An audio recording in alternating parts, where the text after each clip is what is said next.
Good morning, my lovely students. I am going to teach forest and wildlife resources. आज आपको फिर से हम once again एक बार फिर से आपको हम फॉरेस्ट लाइफ के बारे में, वाइल्ड लाइफ के बारे में, रिसोर्स के बारे में, कैसे रिसोर्स हैं और ये कैसे हमारे लिए बेनिफिशियल हैं, इन चीज़ों के बारे में फिर से आपको बताया जाएगा।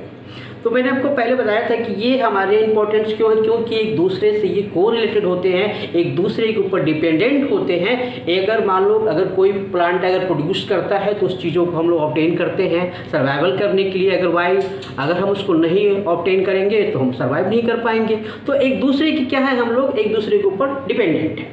तो ये डिपेंडेंसी जो है एक हमारे क्या करती है, एक इकोसिस्टम को बॉन्ड करती है। ठीक है, तो इकोसिस्टम के अंतर्गत अगर कुछ भी चीज़ें अनबैलेंस होती है, इनबैलेंस में नहीं आता है, तो इससे क्या होता है, हमारा पूरा जो है फॉरेस्ट लाइफ और वाइल्ड लाइफ क्या होती है, ख़त्म होती है। और हमारा जो है नेचर क्या होता है, वो आपका नुकसान होता है। जो डे बाय डे जो डिजास्टर आते हैं वो आपके सब इसी के इफेक्टेड होते हैं। तो आखिर ऐसा क्यों होता है? आप जानते हो कि कोई भी नेचुरल डिजास्टर हो या वाइल्ड लाइफ रिसोर्स के जो इकोसिस्टम अनबैलेंस हो रहा है, तो इसको कंट्रोल अगर नहीं होता, कंट्रोल कैसे नहीं होता भाई, तो नेगेटिव फैक्टर क्या होते हैं, ऑपरेट होते हैं। नेगेटिव फैक्टर से मतलब है, मान लीजिए आप प्लांट हैं, प्लांट को आप कटिंग करते हो, डिफॉरेस्टेशन करते हो, हटाते हो, तो हमारे जो प्रॉपर एयर मिल रही है, आपको ऑक्सीजन मिल रही है, उसकी क्या हो जाएगी, कमी हो जाएगी। हीटिंग जो है, इवैपोरेशन जो है ज़्यादा हो जाएगा, तो गर्मी आपकी ज़्यादा हो जाएगी। आपकी सही तरीके से जो हमारे यहाँ नेचर चीज़ जो ऑपरेट करती हैं, एयर आता है, आपके रेनफॉल होती है, वो चीज़ें क्या होंगी, कंटिन्यूस सही तरीके से नहीं होंगी। तो इन फैक्टरों के बारे में हम पढ़ेंगे और इसके पीछे मैंने बताया था कि आपको इन चीज़ों को जो है, ये चीज़ें जब अनबैलेंस होती हैं, तो इन चीज़ों के पीछे जो है हमारे जो संस्थाएं हैं जिन्होंने इन चीज़ों को ध्यान दिया, उसका नाम था IUCN। IUCN क्या है भाई, जान लो पहले।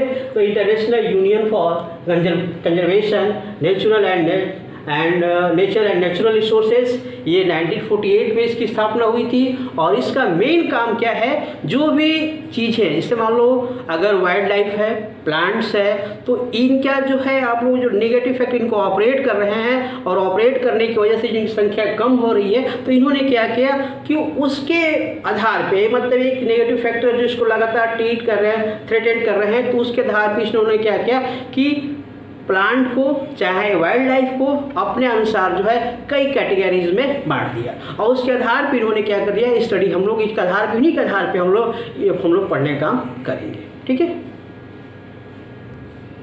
देखिए मैंने अभी बताया, अब भारत में इंडिया में बात करते हैं तो इंडिया उसी रूल्स को फॉलो करता है। इन्होंने एक प्रकार की लिस्ट बनाई, एक अपने normal species, endangered, extinct, endemic, rare, valuables, एक प्रकार की बनाई। इसके आधार पर उन्होंने क्या किया कि जो चीज़ें स्पीसीज हैं, जैसे मान लो अपने आपके वाइल्ड लाइफ की रिसोर्सेज हैं, वाइल्ड लाइफ जानवर्स हैं आपके वाइल्ड लाइफ के अंतर्गत, तो इनको बताया कि कैसे ये रेयर हैं, कैसे इंडेंजर्ड हो रहे हैं, क्या नेगेटिव फैक्टर ऑपरेट कर रहे हैं, उसके आधार पर चीज़ों को उन्होंने डिफाइन किया। तो सबसे पहले चलते हैं कहाँ पे, हम लोग नॉर्मल स्पीसीज के बारे में। तो नॉर्मल क्या है भाई, देखिए जिसकी पॉपुलेशन, मान लीजिए अगर कोई कैटल्स है, आपका कैटल्स है, साल है, पाइन है, ये सब है। कैटल संख्या लगातार क्या आपके यहाँ जानवर होते हैं, उनकी संख्या लगातार जो है कंटिन्यूस पॉपुलेशन सही है, नॉर्मल है। तो ऐसे स्पीसीज को उन्होंने रखा किसमें, नॉर्मल स्पीसीज में। यानी कैटल्स हुआ, पाइन हुआ, रोडेंट हुआ, ये सबको किस पर रखा उन्होंने, नॉर्मल, जिसकी पॉपुलेशन क्या है अभी consider to be the normal, यानी उनकी संख्या क्या है, अभी नॉर्मल है। तो इसको उन्होंने रखा किस पे, जो है नॉर्मल स्पीसीज के।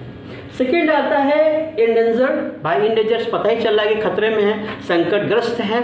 इसका मतलब है कि ऐसे वाइल्ड लाइफ या ऐसे स्पीसीज के बारे में जिनकी संख्या क्या है, इंडेंजर्ड में, संकट में है भाई।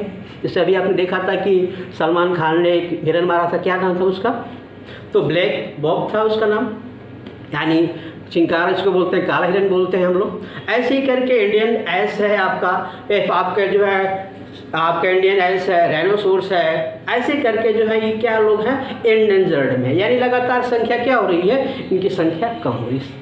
होने के मतलब कम होने का मेन प्रोसेस क्या है कि लोग इसको जो है एक्सप्लोड कर रहे हैं, लोग इसको किल कर रहे हैं, लोग इसको मार रहे हैं। किसके लिए? तो आप जानते हैं लोग इसको तो मीट के लिए मारेंगे या फिर उसके लिए मेडिसिन के लिए मारेंगे, ताकि लोग उनको कुछ चीज़ों को जो है यूटिलाइज कर सके। और लगातार नेगेटिव फैक्टर ऑपरेट करने से इनकी संख्या जो नॉर्मल थी पहले वो कहाँ चली गई, अब एंडेंजर्ड में।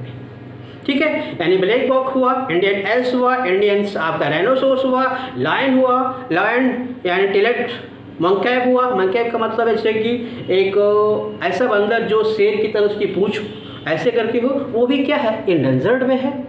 तो ऐसे स्पीशीज जिनकी संख्या पॉपुलेशन आपकी कम हो गई है और वो लगातार वो खतरे की ओर बढ़ रहे हैं, खतरे के में बढ़ रहे हैं, और लगातार अगर उनको केयर नहीं किया तो क्या हो जाएंगे, एक्सटिंक्ट हो जाएंगे, मतलब उनकी संख्या क्या हो जाएगी, वो लोग विलुप्त हो जाएंगे। तो ऐसे लोगों को हम लोग क्या बोलते हैं, एंडेंजर्ड स्पीशीज।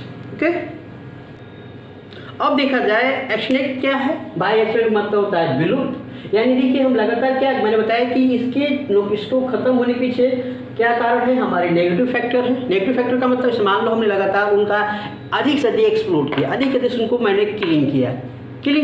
तो जैसे मान लीजिए हमने बताया था कि आपके यहाँ जो 1950 में जो है acetic Lions, pink headed duck यानी गुलाबी हेड वाली जो डक है वो, उसको मैंने क्या किया, लगातार हम लोगों ने क्या किया, उसको किल किया अपने यूटिलाइज के लिए, अपने यूज़ के लिए, तो वो क्या हो गए, विलुप्त हो गए। मैंने ऐसे स्पीशीज जो किसी प्रॉपर एरिया में, प्रॉपर कंटेंट में, प्रॉपर कंट्री में या आपके अर्थ पे वो चीज़ें ना पाई जाएँ और लगातार एक्सप्लोट होने की वजह से उसकी संख्या बिल्कुल ना के बराबर ख़त्म हो जाए, तो ऐसे हम स्पीशीज को कहाँ रखते हैं, एक्सटिंक्ट स्पीशीज में। जैसे कि मैंने बताया एसिटिक लायंस जो 112 किलोमीटर की प्रति रफ्तार से कहीं चलता था, 112 किलोमीटर की रफ्तार से दौड़ने वाला एसिटिक लायन जो है, लायन नहीं बोले, एसिटिक चीता बोलते हैं उसको हम लोग। तो एसिटिक जो चीता है 112 किलोमीटर रफ्तार से दौड़ने वाला चीता जो है वो 1950 में हो गया, इसको क्या कर दिया गया, विलुप्त की कैटेगरीज में रख दिया गया। वैसे ही आपके जो है मैंने बताया था कि मधुका है यानी महुआ का पेड़ भी है, इसको भी हमने कहाँ रख दिया, एक्सटिंक्ट में रख दिया।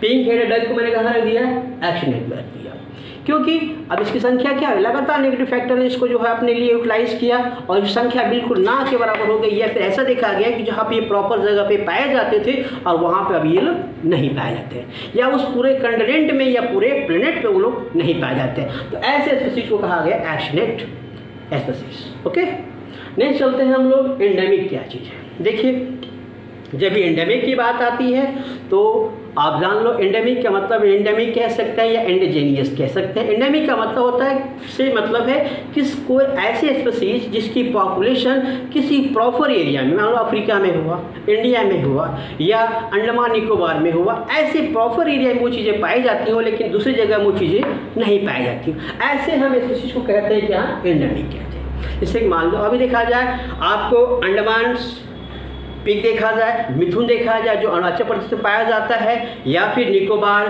पिगेन देखा जाए जो वहीं पे प्रॉपर जगह में पाई जाती है, बाकी जगह वो नहीं पाई जाती है। तो ऐसे कुछ ऐसे स्पीशीज को हम क्या बोलते हैं, एंडेमिक स्पीशीज बोलते हैं। ओके, अब एक और आता है रियर स्पीशीज। क्या होता है भाई रियर स्पीशीज?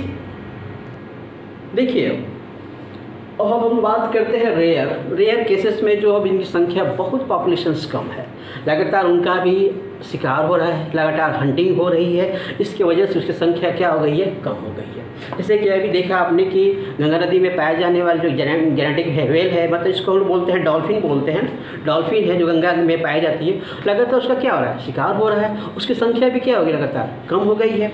आपका जो है गैंड पांडा है, इसका भी लगातार क्या हो रहा है, इसको जो मांस के खाने के रूप में यूज कर रहे हैं मीट के ऊपर में। फिर हॉर्नबिल क्या है, चिड़िया एक टाइप की है आपकी, ये भी क्या हो रहा है, आपका रियर में पाई जाएगी, संख्या बहुत कम है। अगर गवर्नमेंट इसको केयर नहीं करेगी तो क्या हो जाएगा, ये भी आपका एक्सटिंक्ट हो जाएगी। ठीक है, तो ऐसे स्पीशीज की जिसकी संख्या बहुत रेयर केसेस में दिखाई पड़ रही है, रेयर में है, संख्या बहुत नाम मात्र की है, ऐसे स्पीशीज को हम लोग किसमें रखते हैं, रेयर स्पीशीज में रखते हैं।